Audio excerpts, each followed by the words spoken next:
But we're going to explore that with my esteemed panelists. Today, Wall Street Journal Editorial Board, Mary Anastasia O'Grady, Making Money star Charles Payne, my buddy Connell McShane. And to the latter two gentlemen, I want to thank you both for your hard work in my absence. Problem? It really wasn't that hard. The staff pretty much does everything. Absolutely. But what was your take on just the different takes on interest rates getting over 3%? Now, I know a guy your age will look at it, oh my God, this is the highest I ever can remember it. Probably. But, I mean, this briefly touches, Charles, and I can remember 10% right around the time of the 87 crash. So we're a long way from that, but perspective is everything, and it's rattling folks. Well, I think especially in a market, I think more than anything else for investors, it's about making decisions about how you allocate your capital, and you've been living in this world, to your point, I mean, to make the, it has been a long time since we've had rates at this level, so you've been living in this world where you've had either zero interest rates or very low interest rates, and you've said to yourself, if you're investing money, well, you know what, the only place I can really get any return or any yield is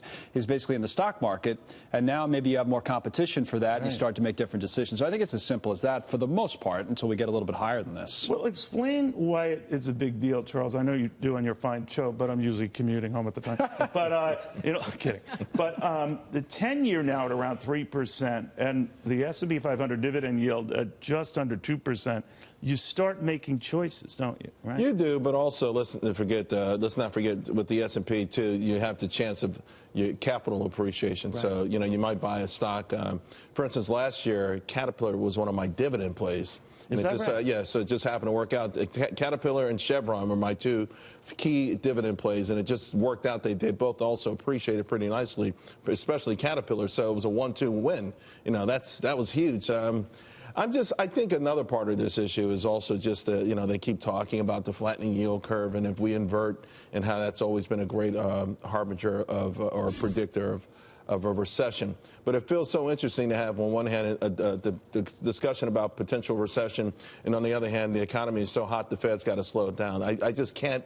I still can't. One of them's got to be wrong. Yeah, one of them's got to be awfully wrong. I don't think that. Still, I think that this knee-jerk reaction is extraordinarily overblown. 3% yield has never derailed a strong stock market rally before. What do you think, Mary? Well, first of all, I would point out that even though Colin was saying we had zero interest rates or a little bit better, actually we've had negative real interest rates for quite some time. And if you look at inflation right now, the actual real rate of interest is about less than 1%. It's about 0.8%. Even now? Yeah, because you have to take inflation out of whatever you're earning on the 10-year. So I think it's a very healthy sign that we're getting back to the 3%. I mean, nothing else is free in the economy. Why should credit be around 3%? Well, I think that's really what the market is indicating here, is that it has fears that it's not afraid of a 3% 10-year. It's not afraid, really, probably of a Fed hiking rates a couple more times, or maybe even 4 times this year. But I think what the worry is the trend. Are we going to go into some much more higher interest rates? Because they've been having a party for a long time.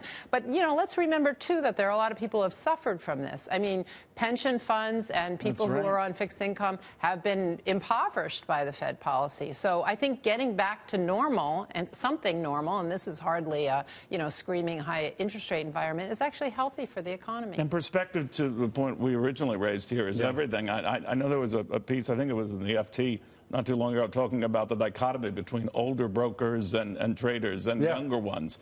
And for the younger ones, not predisposed to this, it's jarring, and they trade accordingly.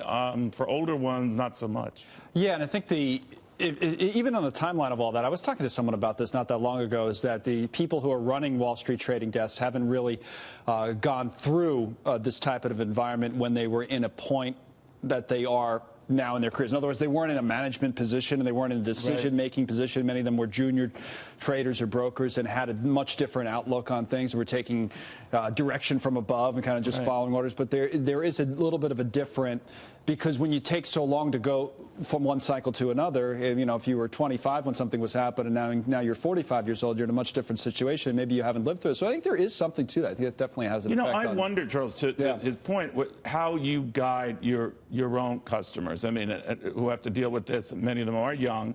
Many of them are novice, let's say, and they've gotten their reawakening here. First of all, volatility, which is back with a vengeance. And sectors that once looked very strong, like technology, that are inconsistent, to put it mildly. What do you tell them? Well, you try to prep people. I will tell you my experience over the last 20 years or even longer has been that people seem to be, I think the individual investors gets a bad rap. I don't see the panic that I might have seen with this sort of shocking new volatility 5 or 10 years ago. More people are actually asking me about, hey, what should I buy on a dip? Maybe it's because they've seen the buy on a dip work for a very long period of time. But a lot of individual investors who are do-it-yourselfers and attuned to the market, they're not really panicking right now. They actually sense opportunity. You know, Mary, so many of the earnings have beaten expectations. We're still up appreciably over last year. We've got the comparison of this quarter versus the year-ago quarter when we didn't have the tax cuts in effect. We'll have 3 more of those this year versus a period of time when we didn't have the tax cuts. But are they baked into the cake, so to speak? Well, I think that they're baked into the cake now. But I think that the question is, when the next earnings season comes, can these companies continue to turn in the kinds of earnings that they need to support the share prices here? Yeah. And keep in mind also that there's a lot of easy money around the world. It's not just about the Fed. I mean, the European Central Bank is still very easy. So I don't think it's time to quite panic yet. I think there's a lot of liquidity sloshing around in this market.